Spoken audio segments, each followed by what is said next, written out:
So how does the trickster manifest for an INTP? What am I referring to when I say the trickster? The trickster is typically the seventh function, well, is the seventh function, at least in the way that I'm referring to it as, the seventh function in our cognitive function stack. So as an INTP, our seventh function is extroverted sensing. Extroverted sensing is a place of uh, sort of simplicity and obviousness. The door is brown. The sheet is gray. My voice is what it is, right? There is an objectiveness to it of what we perceive. And for an INTP, I think that is what we kind of get caught up in, or assume is true, is something that we deem to be obvious, is the truth. And for us, what's something obvious is something that we think about. It's not necessarily what we see or perceive, but we assume that because we perceive it, either through our intuition or because of something that we have clean sliced within our mind, we assume that it is true, that it is obvious, that is extroverted sensing. It is something that we have perceived. And therefore, it is some sort of objective truth.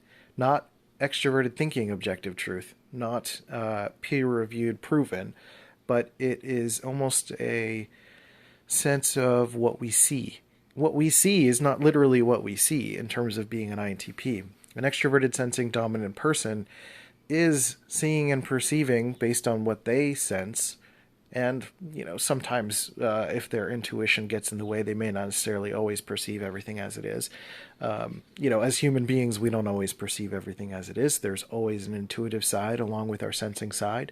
There's always a feeling side along with the thinking side. And we're a complex inner cosmos of madness wires that are always connecting our past and our future and creating all sorts of various constructs that are not necessarily the objective quote unquote truth, right? We are measurement tools for the universe. The universe exists as it is in a way that we probably cannot even perceive. That's why like particles and waves can be one or the other. We're not really sure. And that there are I don't remember the exact thing, but I know that there are particles that change even if you observe them in the same place or in the same way, or they change because you observe them, I think is what it is. And so, anyway, I'm getting into the weeds, but I think for an INTP, we're constantly thinking conceptually. We're trying to figure out the world around us. We're trying to understand things as they are. And so where our introverted sensing is perceiving things that are things that we enjoyed previously or things that we were just used to, getting into rituals and routines.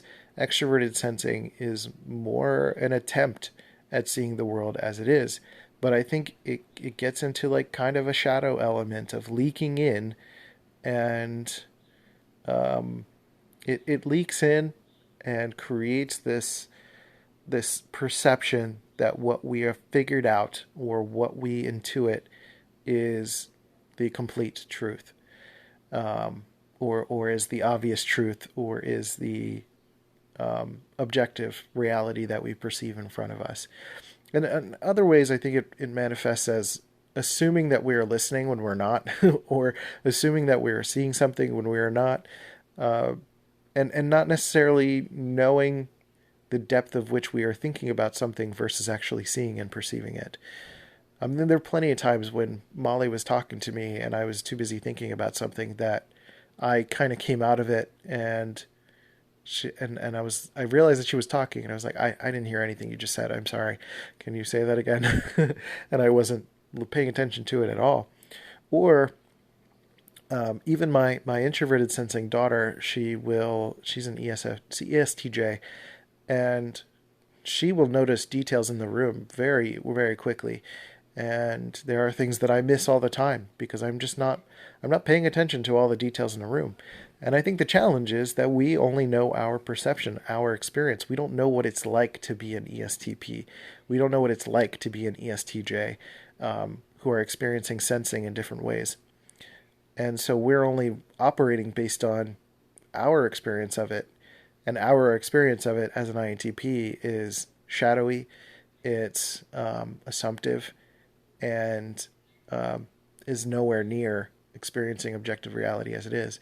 Now, as you get closer to, getting into like meditative practices and stuff, you can sort of stop everything, learn to calm your mind, and pay attention and feel out the water in front of you, right? But those are very specialized circumstances. With extroverted sensing, they're consistently paying attention to all the details around them. They are tasting the room, they're smelling the space, they are experiencing everything around them. And for us INTPs, we're just not doing that, but we assume that we are, or we can assume that we are.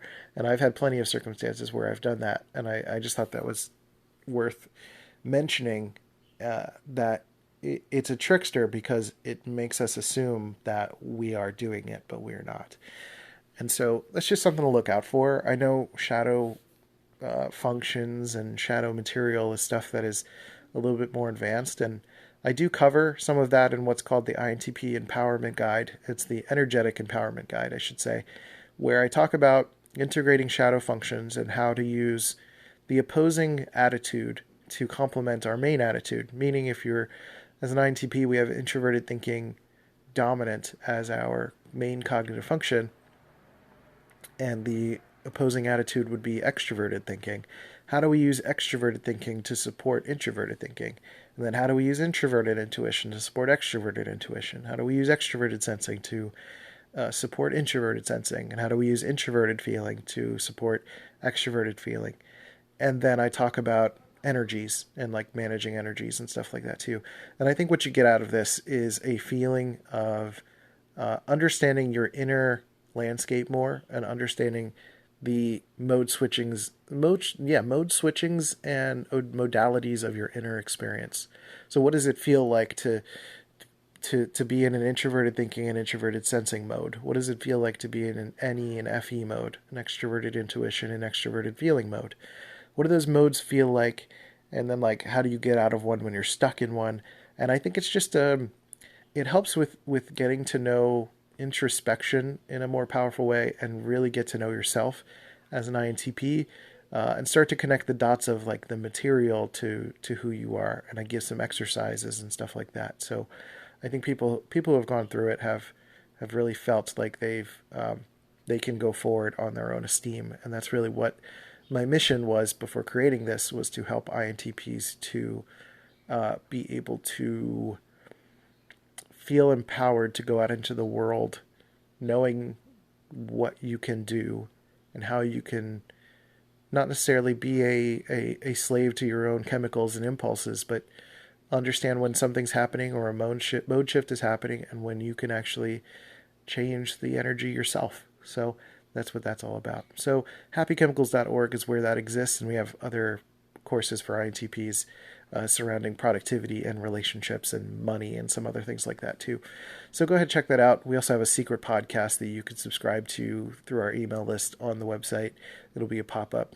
And there's a secret podcast called Exploring the Inner Cosmos, which is the beginnings of learning how to introspect, not just introversion, not just thinking about things, but how to actually explore who you are, unlock some creativity, unlock a better way of relating with people, and a better way of maximizing your thinking potential is a lot of what I really try to focus on with the work I do with INTPs. So I appreciate you so very much for listening.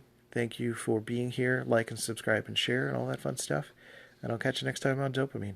See ya.